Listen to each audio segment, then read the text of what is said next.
So we all know. So just welcome to everyone for joining us. Thanks for joining us here on a Friday afternoon.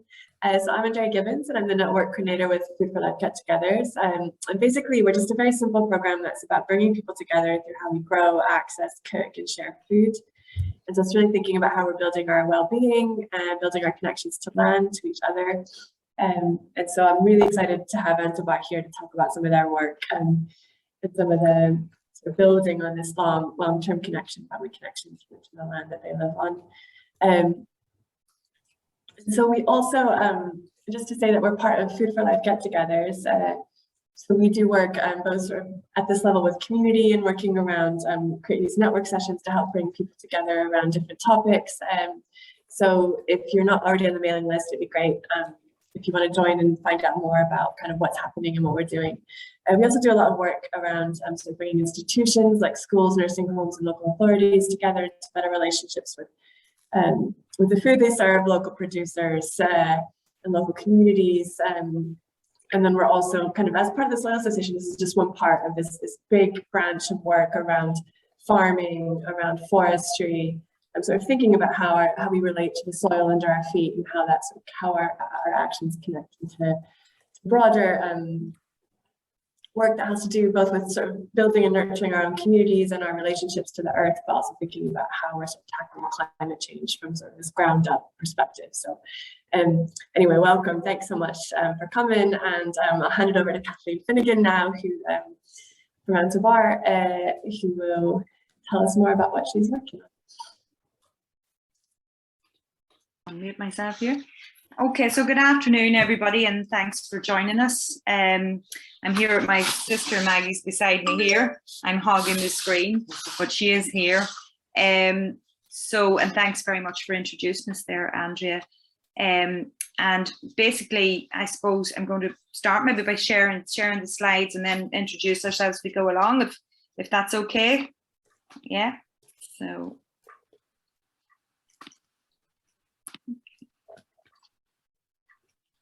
Right, so basically the title of this workshop today is Mother Nature, Her Mechanisms and Magic at An Tobar. So just everybody hear me okay? Yeah, okay. So, and that's a picture of actually two of our girls come from high school every Tuesday to do RHS horticulture, and they're looking like they're enjoying it, which is a good thing. So, just going to move on to the next slide here. So before An Tobar, myself and Margaret ran a family-run horticulture nursery and garden centre, and to cut a long story very short, around the end of 2017, myself and Margaret decided it was time for a change. We'd been working in horticulture for many years, and it was time for something new. So we wanted to find a more meaningful way to share our love of nature and gardening with other people, and to create a better work-life balance than we had at that time, because we were basically working 7 days a week for over 26 years. So the building blocks of changing over from a commercial business into creating a successful social enterprise and community hub. Well, first of all, we didn't rock up one day and everything was here. We had built up an infrastructure and facilities over a very long amount of years.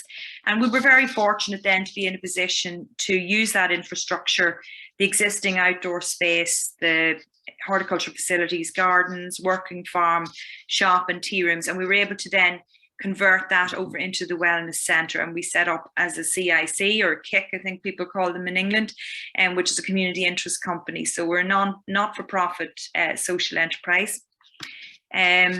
So we had, as I said, the benefits of already established trust, goodwill and presence in the community. We had our own qualifications in horticulture and business for many moons beforehand. But in order to get this new venture up and running, we undertook retraining and mentoring. And all of our staff undertook new and updated training and mentoring. And I'm happy to talk to people afterwards or share what that all entailed, and to anyone who's interested because it's quite a long list, so I'll not bore you all now with it. So what we did then, we worked on developing collaborative partnerships, and that's been crucial to our success.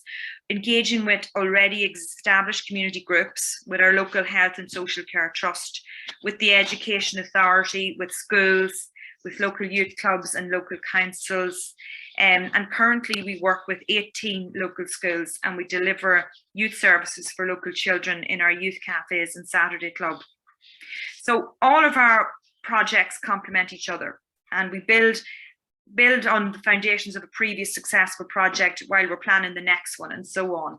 So we work with the seasons, with available resources and funding, and we look at the range of skills within the participant groups and partner that along with our own team of staff and volunteers. And that's how we kind of try to achieve the optimum outcomes and impact in what we do. In 2019, we also created a new woodland on our farm. It's not a huge farm, it's 40 acres site, but we converted over 16 acres into woodland, and there are 14,000 native trees planted there. And in 2020 and 21, with National Lottery funding, we have added new walkways and trails throughout the woodland, including a nature trail, a poetry trail, and a fairy trail. Our latest endeavour is a new on-site forest school, and we recently opened a cafe and mock for LGBTQI plus young people, adults and their allies. And for those of you who aren't familiar with Gaelic, a mock means out in English. So let's move on to the next slide here. So we established the Wellness Centre in 2018, as I said. Our aim was to inspire people to connect with each other, to share their stories, to grow communities together. And we offer nature-based activities. So everything we do is nature-based, and we offer them to individuals and groups with the idea of improving health and well-being. And so the services we provide include some of the things I've mentioned already, but social care farming, forest bathing, forest school, social and therapeutic horticulture, the school gardening. We have a community hub with the shop, the gardens and the cafe there, the working farm and the woodland, and as I said, the youth cafes and Cafe and Mock. So today we're going to share some of the stories with you and talk to you about the programs and how they've developed. So as I said, we work with people of all ages, ability, but the focus of today's presentation is the work we do with children and young people. And part of what we do for, with young people is we deliver a program where they're able to achieve the John Muir Environmental Discovery Award. We also are an approved centre for RHS qualifications, so that's Royal Horticultural Society qualifications in horticulture. And but really and truly, what we're really become interested in, what we really find now is the most significant thing for us, is looking at education and supporting education in a holistic way. So looking at the whole child, the whole person, and their relationship with the world around them. So incorporating things like gardening, growing food and healthy eating, but also looking at nature, biodiversity, the wildlife in the area, obviously curriculum subjects, including, you know, history, geography, math, science, art, but more than that, looking at helping youngsters develop their sense of self-expression, their creative skills, and we incorporate mindfulness and self-awareness into that, as well as the physical and mental health and well-being outcomes that come with being outdoors and all of that entails. So we're going to talk a wee bit about what we did and how we did it, what went well, what didn't go so well, and what the challenges have been, and what the lessons we've learned have been, and we're still learning. Obviously, every day is a school day for everybody, really. So we're still learning, and maybe tell a few stories along the way. The picture on the right is just a sort of an aerial shot of our part of our premises there, and that's just what would have been the sort of retail area back before we made our conversion. So in the beginning, sowing the seeds for what was to come, as it were, we ran a pilot project called Grow Your Own Picnic, which is pretty self-explanatory, does what it says on the tin, and that was a really successful pilot. So much so that 9 schools signed up in September 2018 from the original 4, and that number kept growing to 9, to 11, to 13, so on, and now we have 18. And that project at that time involved 150 children from 4 local schools, and they came to us over a 4-month period and grew their own picnic, basically, which culminated in a community event on the final day where they got to eat what they grew over the time. So challenges, one of the first challenges that we encountered was barriers for schools engaging was the cost of transport coming to our site.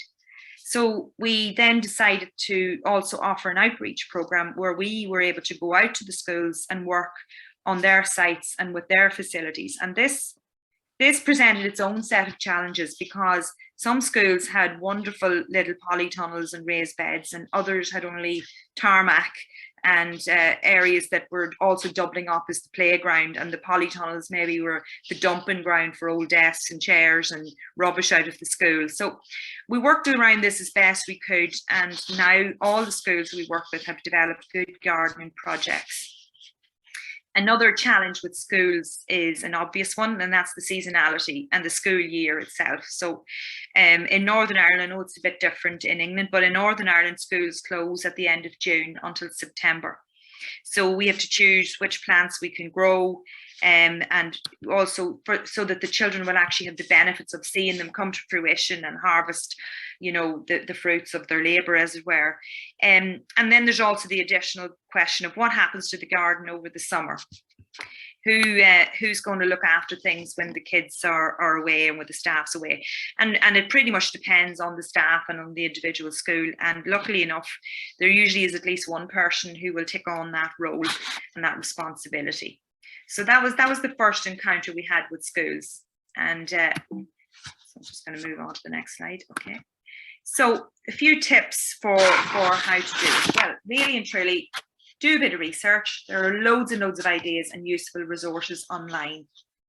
You don't need to reinvent the wheel. There are loads of ideas out there. And the inspiration for the Grow Your Own Picnic idea was actually pinched by ourselves from this Growing Schools in London project. And I think the Soil Association is actually involved in funding that.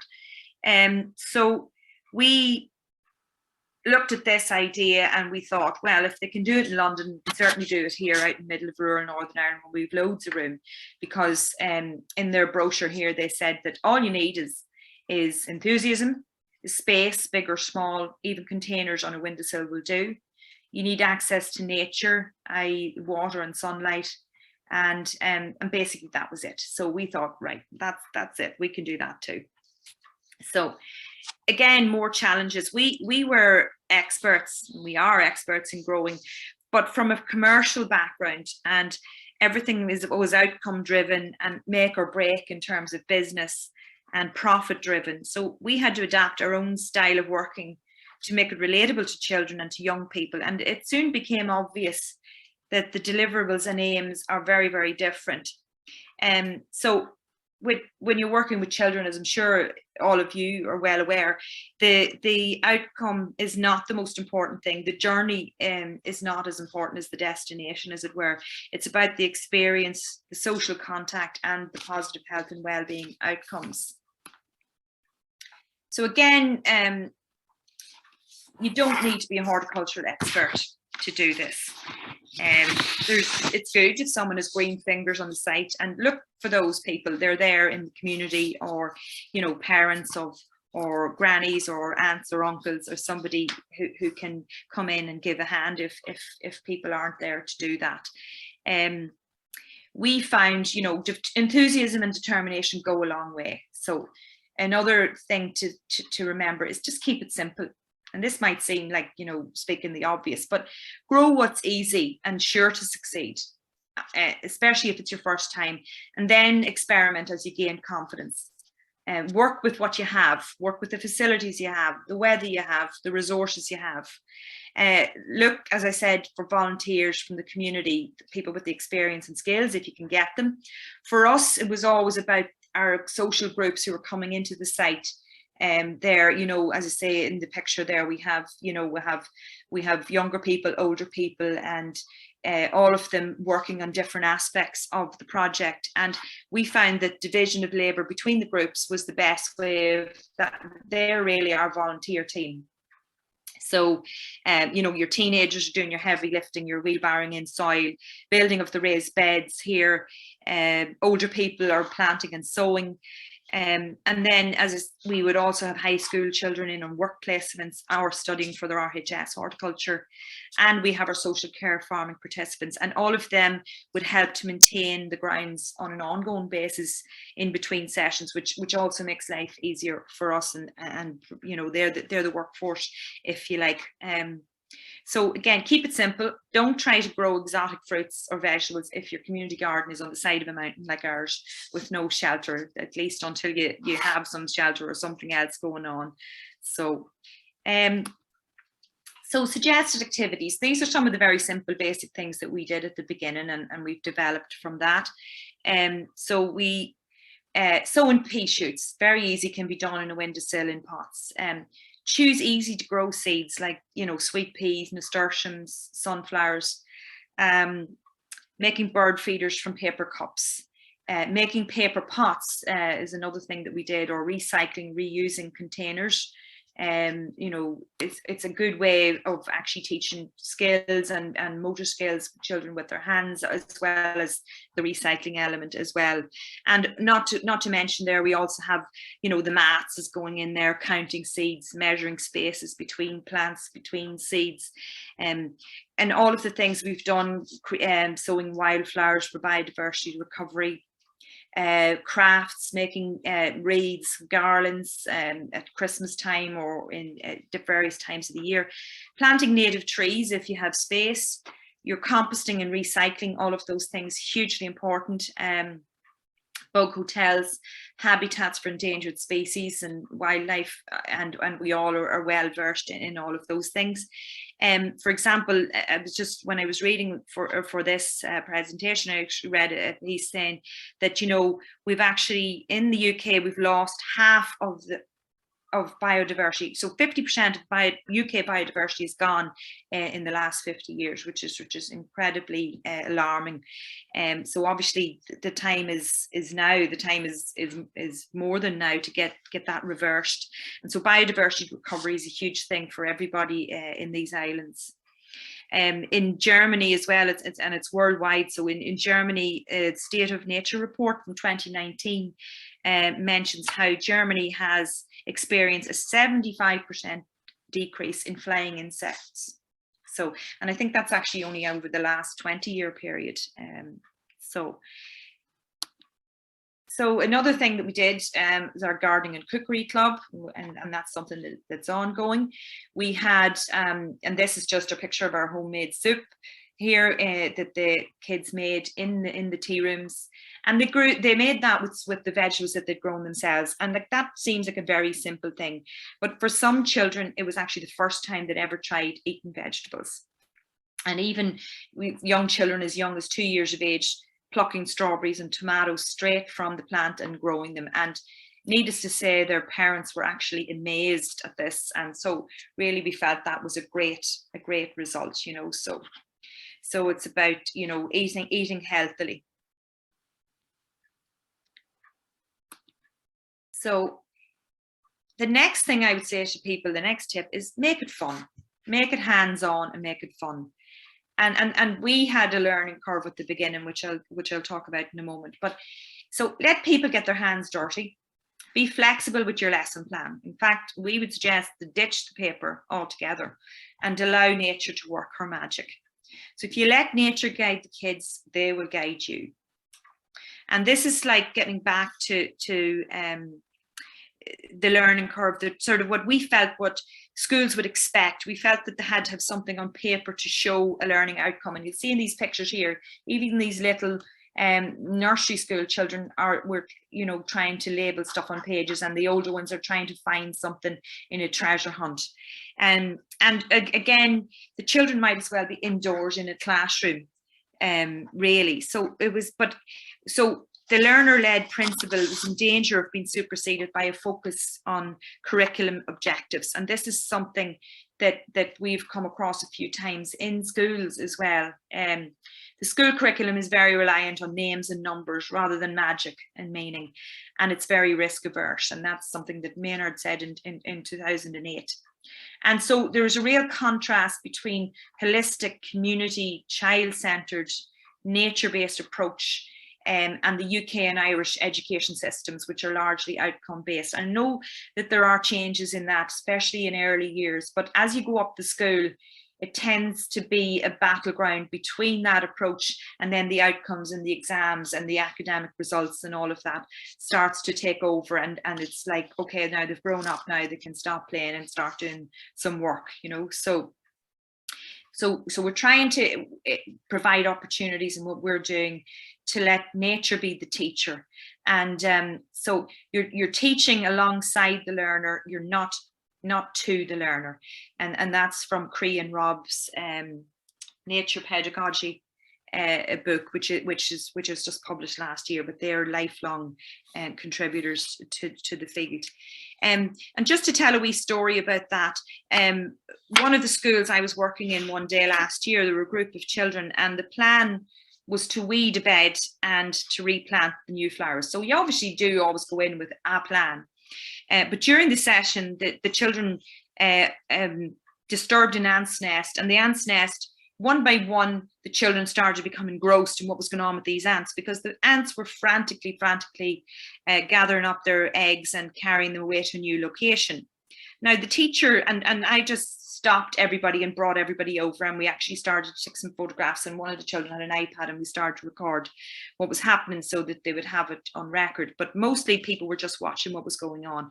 The teacher who was supervising the group with me was during this whole time, and she was standing in the doorway of the school, and she had her coat on and pulled up around her ears, and she was on her mobile phone. But she suddenly became very annoyed when she realized children weren't getting the real job done. And she tried to insist that they would actually get back to work and get the plants planted, and so that we could all get inside quicker and get out of the cold. And I thought that was quite ironic, really, and proved the point. Probably something that I would have maybe done myself at an earlier stage also. But not all teachers are like this, of course, but it does illustrate the point. So and getting back to nature is magic. So children are the great teachers of being caught up in the moment and creating a flow within a session where they're all totally absorbed in what they're doing in the here and now. And these are the moments when we should let nature do the magic. So we are endlessly nourished by nature, and we have an inbuilt natural operating manual that is influenced by external sensory input into our vast internal sensory and electrical systems within the body. Sounds sort of complicated, but it basically means if you let nature guide you, it will. So, and this is what E.O. Wilson's biophilia hypothesis is about. Basically, the natural world is essential to human experience and to life. So it is really as crucial as that. And this is what, when people come to say, you know, oh, they're just playing, kids are just playing. They're not just playing, it's never just playing. This is a picture from our forest school, and kids have just built or started to build a den there. And it brings to mind this quote from Froebel from 1887, which play is the highest expression of human development in childhood, for it alone is the free expression of what is in a child's soul. I think that's a lovely, lovely quote. So we've ditched the books, we've ditched the sheets of paper and the clipboards, and here we've let the children at it, and you can see the faces, how that makes them feel. So exploring nature, delighted, fascinated, discovering worms, discovering caterpillars, snails, and other creepy crawlies.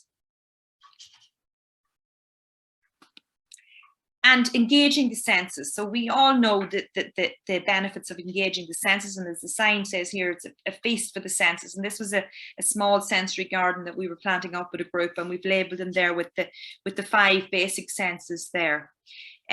Seeing, touch, tasting, obviously, if it's safe, the plants, smelling, listening to the sounds of the garden, the leaves, the branches, the wildlife. So connecting to nature, and it's crucial for our children, and it's crucial for our planet. And this is where my interest in nature pedagogy was awakened. Nature pedagogy is the practice of teaching alongside nature and the learner. By the way, I'm not a teacher.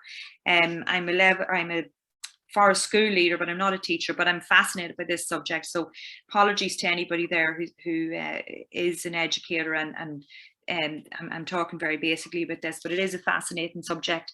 And we found that it was something that sort of tied in very well with everything that our ethos really in An Tobar and everything that we do. So looking at everything from this new lens, seeing the value of the learning and development that occurs when children play in nature has been very, very important. So again, that they're not only playing. Davis Sobel said, if we want children to flourish, to be truly empowered, we must first allow them to love the earth before we ask them to save it. So there's quite a lot of talk about climate change at the moment, and there's a great fear of that. But he says, instilling fear of climate change without providing the skills, emotional support, or fundamental love of our earth will in the end do our children a huge disservice. So forest school and nature pedagogy writers, John Cree and Marina Robb, and they would also articulate this quite well and say the practice of spending time in nature inevitably informs our worldview. Outdoors opportunities give children opportunities to test themselves, to rehearse life in action, to discover their capabilities and creative expression. So slide 16, we're up to now, and it takes things another step, and we're talking about sensory development and sensory integration. And again, I'm not an expert on this by any means, but again, it fascinates me. And children and young people no longer have the opportunity to develop these senses because of the way we live our modern lives. So all our senses are stimulated by outdoor play and activity and by nature connection. And you know, here we have children climbing in an old dead tree as part of a session. So they're engaging all their senses, not just the obvious ones of sight, touch and smell. There's their proprioceptive system, which simply put helps us coordinate movement of our bodies, our hands, our legs, how to judge spaces and not bump into things or into each other. Our interoceptive system tells us how to feel what is happening inside our bodies and to be able to self-regulate ourselves. I'm sorry? That's what you studied. Okay, or medicine or something like engineering, and said that my book is so special, no one can even write 3 sentences like it ever again. This would be a very arrogant statement, and it's a mad statement for a human being to make. Only God. What's that? Hello? I don't know what that was. Sorry, I don't know what happened there. Okay, right. Will we keep going? Yeah, keep going. Yeah. All right. Sorry. So what I was saying, so we've got all our systems, and we've got all of that in terms of sensory integration, and they're all fundamental things that are developed as part of connecting to nature and the outdoors. So kind of lost my train of thought now after that, but where are we? So anyway, going back, recapping, let it be fun and the learning will happen too. So nature is the pedagogue, so nature is the teacher. And the relationship between the person and the natural world is the teacher. And that's how you create a village of learning and a village of living. So physical exercise, hugely important, obviously. And here we see a group of kids and the fun we had that day, and that's just pulling out a dock root or a dandelion root that was in one of the raised beds. And they really kept at it until they got that removed. So it was a fun afternoon.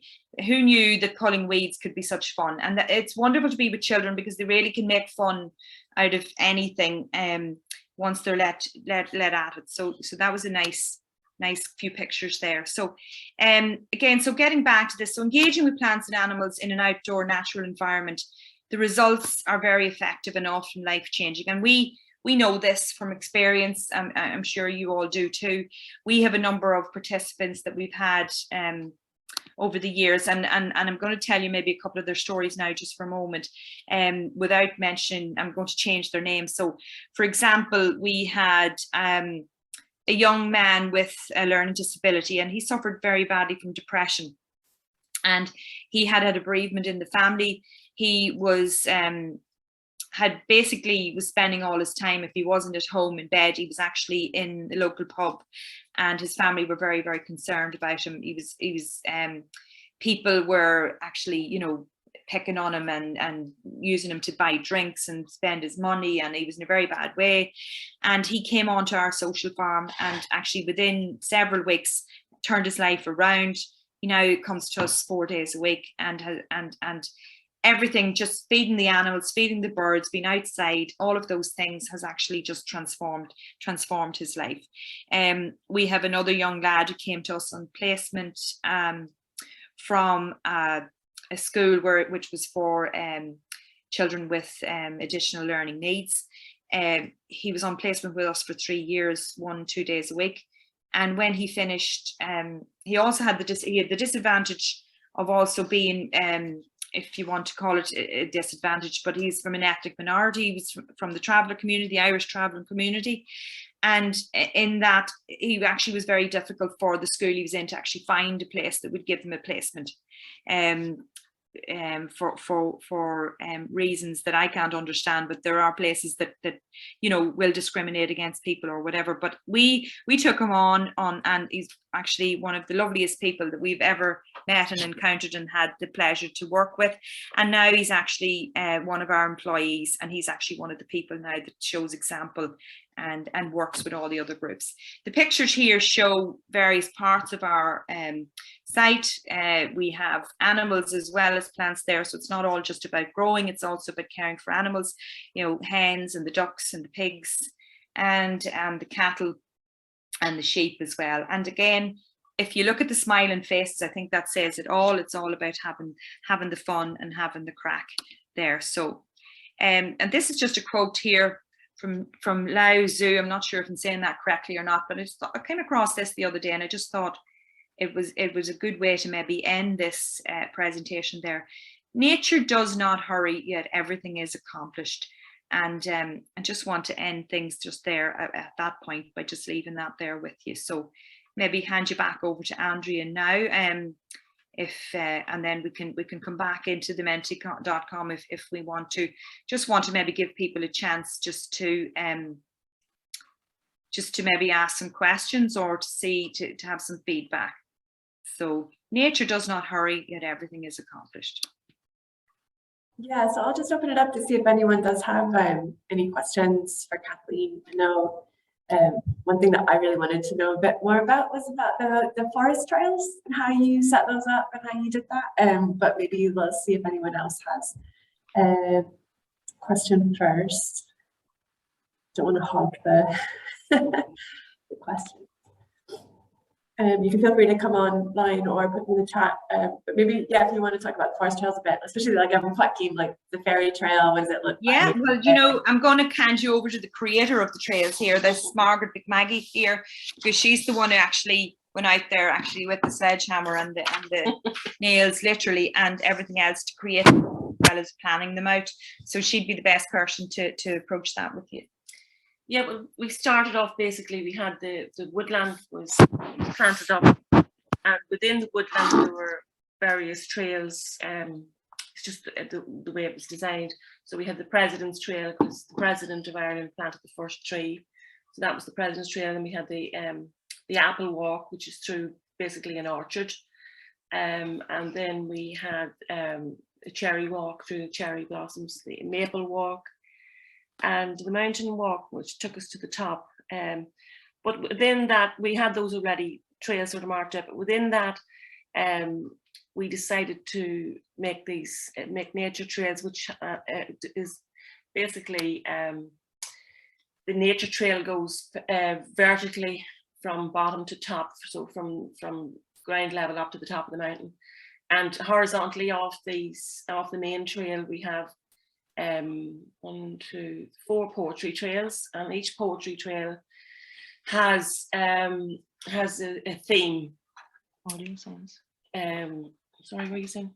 The audio signs. Yeah, Yeah. they basically have 4 things. One is heritage of the world, and it's about poetry from, say, North American native people, from the Maoris and from the Aborigines. And then poetry that we have a guy doing a poem written by a Croatian girl and spoken by him in English and in Polish. We have a poem about Africa on that trail, and basically that's all about cultures throughout the world. Then we have our native language, the Gaelic or Irish. We have poems spoken every other verse in English and Irish on another trail. Then we have a trail about land and place. So it's all about poems centered around land and place, and what the different poems have to say about that. And they're all local, not local poets, but Irish poets basically on that trail. Then we have a trail that is poetry favourites, like the Daffodils and by Wordsworth, etc. And then we have a trail where we have our own social farming participants with learning disabilities reciting poetry. And all of these poems are expressed in the written form on a written sign, printed sign, and an audio sign. So the audio signs we got from a guy in England, and we recorded the people on an MP3, and then we sent it over to him, and he placed it on the sign. We sent him the text of the sign and whatever display or photos was going to be on the sign along with it. With the guys with learning disabilities, some of them, well, most of them can't really read it. They're don't speak too clearly. So what I did with those guys was I recited a line, the poem, and they copied it after me. And then they said the next one, they copied it after that. So then David was able to erase my voice off the tape and leave the voice completely of the person who was saying it. And the poetry, the land and places, and the Irish language trails are done by a lady who works along with us. Actually, she's the chairman of our board, but she's a local historian. So she speaks Irish as well. So she took care of those. And then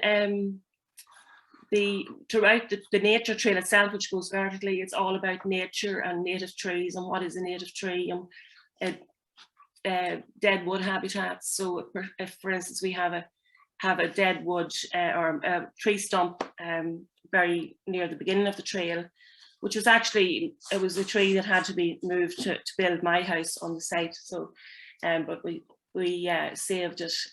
So I have my own wee stumpery, like a bit like Prince Charles, only it's only one. But the audio signs, well, what we'll say to people is, kids in particular, what is this? And sure, they'll say it's a dead tree, and then we play the audio sign, or if I'm not in the mood for the audio sign, I'll talk it, and I'll say this is not a dead tree, it's home for all these different insects and birds and whatever, and fungi and the whole process. So at the end then I'll say, well, is it a dead tree? And they'd all shout, no, it's not a dead tree. So that's one. And then we go on to talk about the Ice Age and the native trees being the trees that came to Ireland before the ice melted during the last Ice Age, so 15,000 years ago. And then at one example of, there's 13 native trees, and throughout the woodland, we have an example or have an audio sign at one specimen of each species, and we talk about it from the point of view of not just the science, but the folklore around the tree. So the oak tree is the king of the woods, and the hazel is very highly thought of through Celtic culture right down. We even go as far as to say that the witches would make their magic wands from the hazelwood or from the oak wood. So, and then I had this idea of a fairy trail, because fairies are very popular and they're very much part of Celtic folklore and culture. So I didn't want to just do it like all the other fairy trails where they have little houses stuck onto trees and that's all fine and it's very popular.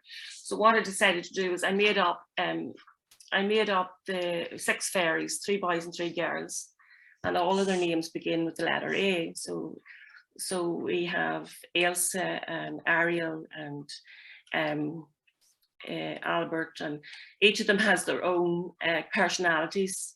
And I also got, I forgot to mention, as well as the audio signs and the visual sign at each tree and at each point of interest, like for ecosystems or whatever, when we do a particular point on ecosystems, we also have etching plates, and again sent off to England for these, and they already had a library of plates for the different trees, but for the fairies in particular, for each individual, we designed a picture of the character of each fairy, and it's on these etching plates, and they're 4-inch by 4-inch square on top of a post.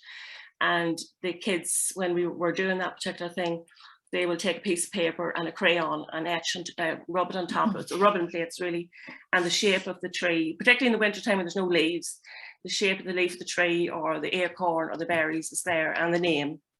So they go back to the school with something in their hand, which is not the be all and end all, as Kathleen said, but it is nice for them to be able to see the shape of the tree, the leaf, when all you have are bare trees in the winter months. So they go back to the fairies. So they each have their own individual characteristics. And for instance, one of the fairies is a bit of a bookworm, and he reads poetry to the other fairies, and poetry, not just modern day poetry, but poetry through time. So way back to the Persian poets and all, and again, we have audio signs on the site too as well. So that's what he does. So we teach them, it's a sneaky wee way of probably teaching children about poetry through the fairies. And then there's another guy, he's a bit of a stargazer. So he's out at night watching stars along with the hares. And we also have rusty iron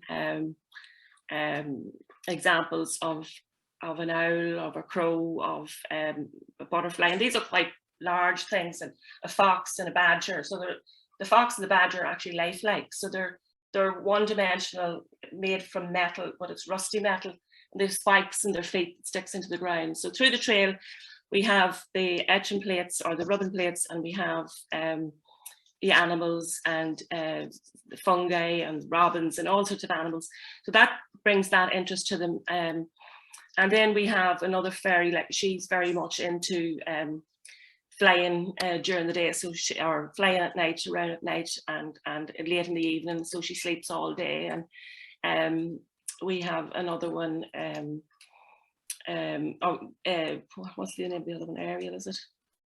Ariel's, yeah, so each of them have their own personalities. So the one who's into stargazing, for instance, we have a rubbing plate of the solar system. And so they can do that too, and then that gets particularly the wee boys interested in talking about the planets and that. So we teach them about all these different things, geography and history and poetry through the fairies. So and then there's in the middle of it all is a fairy bush, which is a hawthorn tree, and under the hawthorn tree is a book that's on their curriculum in primary school. So it all worked in well. And then we finish up under the fairy tree, and with a bench right around the tree, and they all sit underneath it. And we listen to poems, or there's a couple of poems there.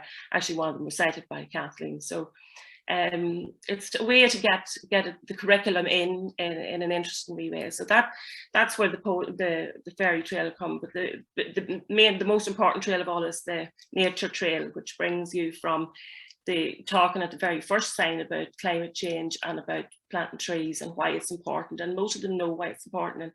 And we also have, like at the pond at the top, we have like an audio sign about frogs in particular and what they are. They're amphibians, and they're not just herbivores, they turn into carnivores, and what all these things are. And then at the end of play the sign, at the end of it all, I have a wee quiz with maybe 6 questions and the multiple choice answers. And 2 of the answers are ridiculously couldn't be right, and one is the obvious one. So obviously they picked the right answer, but it's to get it into their heads, you know, to like how many teeth has a frog? Do any of you know how many teeth a frog has? Andrea, how many teeth is a frog? No. Well, they all love this one. So I would say, well, how many teeth have you got? When an adult, a human has 32. So someone will say 4, and someone will say 5, and someone will say 32. But the answer is none, because they swallow everything whole. So that always gets great laughs. But I to quote a child the other day, a primary 7 child, so that's, you're talking about an 11-year-old. I was coming down the walk, and I'm always interested to know what they enjoyed the most. And I says to her, Ella, and her name was Ella, and I said to her, do you know Ella Fitzgerald? And she hadn't a clue who I was talking about. And I says, well, she's a singer, a famous singer, and she said, she says, do you know Ella Hennessy? And I says, no. And then she says, well, I'll tell you what, she says, I'll go home and Google Ella Fitzgerald, and you go home and Google Ella Hennessy. So we both learned something from that. So that got us talking, and then I asked her what was the most fun thing she had done today, and she said the quiz at the pond about the frogs was really great, and learning things she hadn't learned before. So then we come back down to the building, and we have our pride flags up and bunting in certain places. And another child said to me, oh, I love your flag and your colours and the aesthetics. And I thought, but that's a big word for an 11-year-old. And I says, do you know what the flag means? And she says, oh yeah, it's brilliant. And then we had these wee badges, and she went in and lifted a handful of badges and passed them all around her friends. So on many different levels there, you had learning. And the piece said that age group of children are very receptive. Whereas I teach RHS horticulture on a Tuesday to 15 and 16-year-olds, and it's like pulling their teeth out. It's so painful. It's driven by the teachers wanted them to have. They couldn't get any qualifications in anything else. They couldn't pass their English or whatever, so they decided this. So reluctantly, I took on with this, and there's when they were coming without having to do any exams or any written assessments or any oral assessments, they were having much more fun, these particular students. But now that it's all about their assessments, it's not so much fun, and you've lost the magic with them at that stage in a lot of ways because of their age. So I think getting the children around that 8, 9, 10, 11-year-old, 10-year-olds, brilliant age group. Anyway, I'll shut up. Yeah, I was going to jump in because we've got a few questions that we can answer them. So the first one is, did you see much, from Seamus, thanks. Did you see much take up of nature-based education by schools and teachers for mainstream kids? Yes, absolutely. I suppose our Heritage Lottery funded project, we had 16 sessions funded, and 60. 60. But a part of that was actually, we offered field trips to all the local schools to come in, and a lot of them have come in and engaged with the trails, and now are going to be sort of regularly booking field trips on for the kids. So it's really, there definitely is an uptake and an interest there. And it's also something then that we will get revenue out if you keep the thing going, beyond the grants and the funding or whatever. But no, yes, there is interest. Yeah, there is. Again, the barriers are sometimes transport and costs and those obvious things, but the interest is there. Yeah, that's brilliant. So we definitely can share the presentation after. Yes, that's okay. So we'll have, so you can get the list the quotes, and if there's anything anybody wants to ask, I have more of that information there. Yeah. Somebody said something about bees. We don't have bees, and not because I suppose we just don't have them. Not yet. Maybe soon. Yeah. And do you have separate areas for the wildflowers and vegetables, or do you have companion planting, interplanting? Yeah, we're just we're asking, do we plant them separately? It was on the chat, or do we interplant? Oh yes, we interplant. Yeah. Yes, we got a pollinator grant this year, and part of it is planting the wildflower meadow, which is about 1/2 acre. But throughout the gardens now, we plan to sow wildflowers beside cabbages and potatoes, and have everything sort of mixed up, so that it's not regimental horticulture and it's companion. Yeah, everything has its companions beside it. That's brilliant. So Sabira, does that answer your question? Yeah, Seamus, I see. Yeah. So is there anything else? Any other questions people Somebody have? asked there about the President of Ireland. Yes, the President of Ireland did Oh, plant my- the first tree. We were very fortunate to have that. Yeah. And his wife planted the second tree. Well, I think they'd probably argue which one was planted first, but yeah. Very nice to have a president who's really excited about utopia. Oh, absolutely. He's a real advocate. Yeah. For all of this stuff. Yeah, I'm a bit jealous of that. Oh, got more questions? See that question. Are they delivering more in their own school? Some of them are and some of them aren't. To be honest with you, mostly probably no. They depend on us to do it. But again, it depends if there's someone in the school interested, you know, they will probably do that, you know, but usually they depend on us mainly to do it, or they'll maybe have an after school club or something like that that will do it, maybe a parents group or things like that. But yeah, generally speaking, I think what happens is that even where teachers are interested and would do it, the demands on them from the mainstream curriculum are so tight that they can't, you know, they're like, you know, they can't or won't, you know, do anything outside of that. Thanks. Is it okay if I have a quick comment as well? Of course, yeah. Thanks. I'll just stick my screen. Yeah, I was doing a project at the local school, kind of green classroom, and we went from our urban farm. We went and delivered so many sessions in the school, and the feedback afterwards is the kids had great fun, but again, the pressures on the teachers were so high that they found it difficult to, they just had to get through so much stuff. And the time we set aside with them, giving them a little bit of training was, you know, said some of them had covered this already. One of the suggestions they had was to pick up on what the local botanic gardens were doing, where they were putting on courses that the teachers could pick up if they wanted to, and then they could either bring the children along to where that would be delivered with us or with the botanic gardens, or they could deliver it themselves depending on their aptitude. So just, you know, I'm very interested in getting this out to all the kids, you know, and I appreciate we do a lot with kids with additional support needs, just trying to make it mainstream. And that was my thought, how do we make it mainstream? And we talked to the Department of Education for how to do that. Yeah, well, I suppose we do have, some of the schools are actually moving along that road of train the trainer type thing, where they bring us in to train them so that they can carry it on when we're not there.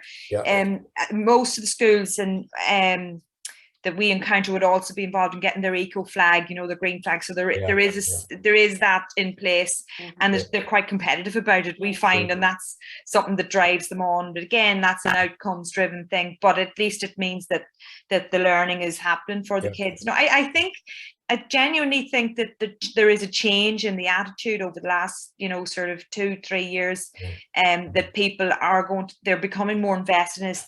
I think from a mental health point of view, they're seeing that it is crucial now for young people to get outside, and as well, and the environmental and the climate crisis and all of that. So I think that schools and the education system and the programme for governments, both in Ireland and the UK, are all geared towards that. We don't have any choice but to make it mainstream. There's not much point in having all this academic stuff if you don't have air to breathe in, or you know, basically down to that. And so I think you're right, you know, but I think that it will change. It's a gradual thing, but I think it's coming from government right down, and then it's also coming from community up. So hopefully we'll meet somewhere in the middle. Yeah, the teachers are getting stuck in the middle as usual. That's Right.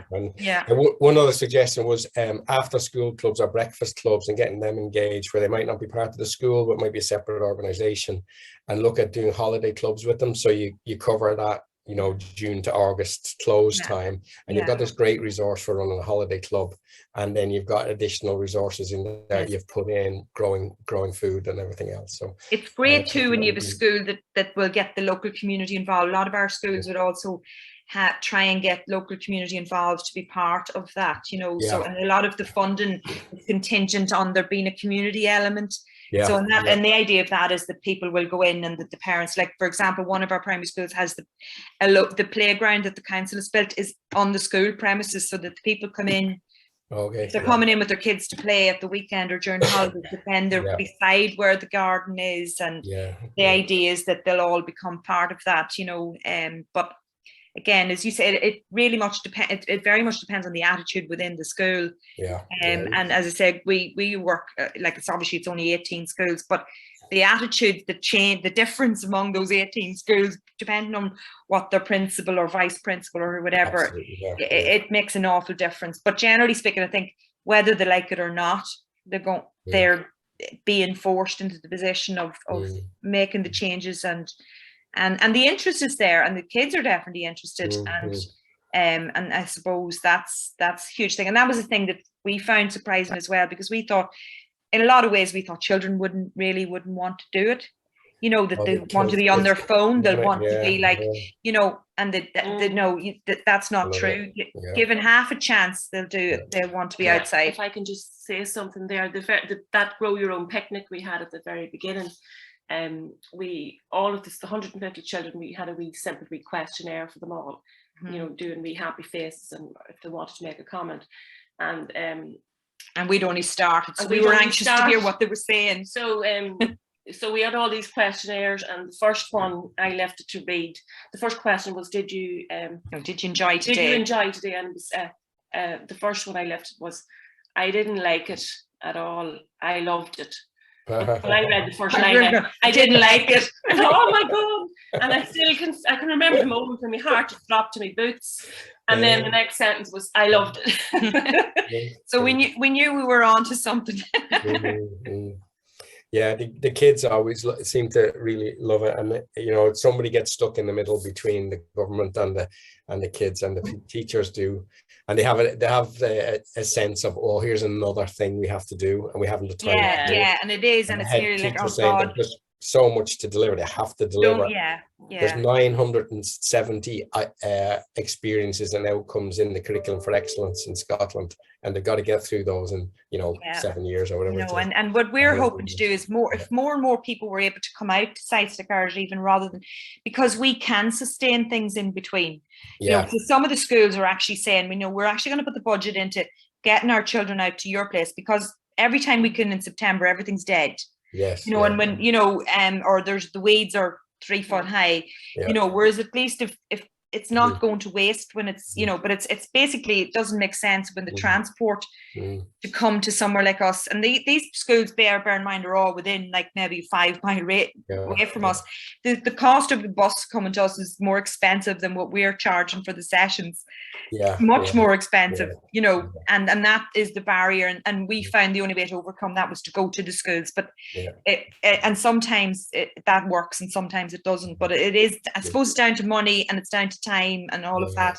You know, trying different things as well, because I know people who go to organizations and say, I look after your grounds for you, and I give you a great space for your people to be in, whatever it's the city or a business, and they just harvest everything that's there, and they keep a great space, you know. So maybe there's opportunities for local people to say, well, I'm going to do a summer job of looking after the school grounds and harvesting and putting on a sale at the end of it. You know, there's different, that's just one thing, in the holiday camps and holiday clubs, another thing that might help to just embed it in the school. And then the kids get engaged over the summer and they go, yeah, I'm still here, and I see what's growing here, and some are more engaged than others. But anyway, it's just trying to see what works best for them. And the budgets are always under pressure too, you know, they might be getting money for buses this year, but not next year. Not next year, and it's not sustainable then. Trying to make it as so in the meantime, we just work with something. If we tried not to grow, we try to grow things that will be done by the end of June.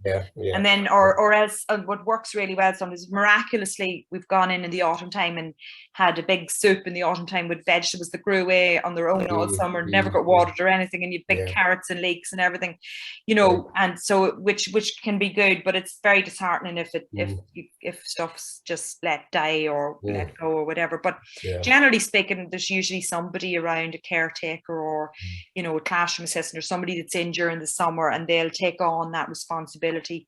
You know, but that it's not going to work everywhere, but it generally works. Just gonna jump in for like summertime. So first, I've just got a short like feedback form if you have time to fill it out. But we had one last question. So I just wondered, there was a last question about peer-to-peer and older kids working to teach younger kids, and if that's one way to get around some of this stuff. Don't know what you think. Yeah, well, that's usually what happens actually anyway with us, because we would have that, and as I said, intergenerational programs are very good, where you get older people sharing their experience, but also, you know, the social farming participants are usually young adults, and they will help younger groups. And it's also very good for community integration then, that, you know, people are, you know, mainstream children are encountering other people that are not the same as themselves, and seeing that all as part of the community, that there are people with learning disabilities, there are people, you know, with various disabilities, and that they are part of the community too. So that's, in our place, everybody's sort of thrown in together and work together. Now that's nice because we're small and we can do that, you know. So there is a lot of peer learning goes on. But even within schools, usually what we find is like it will be the same class every year that you're getting, you know, like so that class is moving on up the school. So then there, you know, maybe eventually that there would be a case then that they would be coming back to do some of the work as the, you know, the older children, if you like, and not just the young ones learn it and then it's gone, you know. That's brilliant. I think, I think I'll end it there unless there's any last burning things, but it's been lovely. Often we do sort of breakout rooms, but it felt like such a small group that we didn't do that. So I hope everyone got everything the answer they wanted to, and the sort of connection they needed.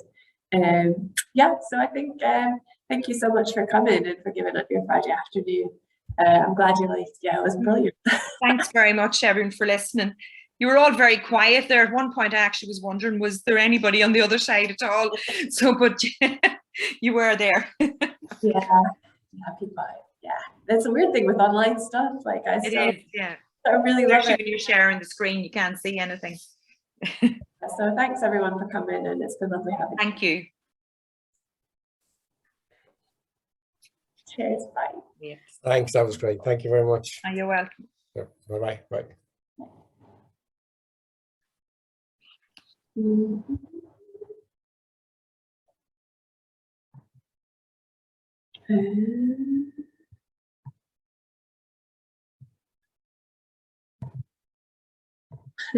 I just put people back in the waiting room. Oh, you're on mute again. You're on mute. Yeah, I just muted there for a second just to see. Yeah. No. So that was. Yeah, was that okay? That was lovely. That was really lovely. Yeah, that was really good. Who was that? What was that in the middle? I don't know whether someone was giving out to me or whether they were talking to somebody else. It threw me off. I forgot where I was in the middle of it then, but I don't know what it was about. Yeah, I'm sorry. I don't know. It's somebody saying something about a book or something. Were they talking to somebody else? I think so. I think that's what happened. They must have hit something. Definitely wasn't plugging a book of mine anyway, because. No, I think they must have hit something. But it's like someone that's come in. I've seen them before. They're not supposed to be there. Yeah. No, I mean, I think they're fine. I don't know. Yeah. Anyway, it was fine. They've been quiet throughout their presentations. Yeah. So I think suddenly. But yeah, I think that was really great. We didn't get to the Mentimeter after all, but it was. Really no. Yeah. So, but because it was fine. Yeah. How do you feel? We've got some good questions there at the end as well. Yeah. No, it was good. Yeah. So no, that was grand. So thank you. Yeah, no, that's brilliant. So I'll send you the so if it's okay, I'll put up the presentation and the video next week. I was curious as to how the Friday would go, like if we get more people or less people, but I think it's just not a great time. Well, the next one, what are we doing on Wednesday? Wednesday morning. Yeah, that's grand. Yeah, because it's curious also because we usually get because some people just sign up to the Eventbrite to get the recordings, because even if they can't go to something, sign up to stay informed on stuff. So I think there was quite a lot of interest. But yeah, I think just the Friday afternoon, just obviously. Good intentions, and then when it comes to Friday afternoon, they're probably thinking, "Oh no." Yeah, I think that's what happened. They're just like, "Oh, we can begin already." But yeah, it was lovely. I really want to come. Like, it just sounds magical what you put together. Like, it just sounds so lovely. So that was great. So I hope you have a great weekend. Yeah, you too. No bother. And, I'll see you. Yeah, I'll see you. Talk to you soon. Thanks, Andrea. Bye now. Bye.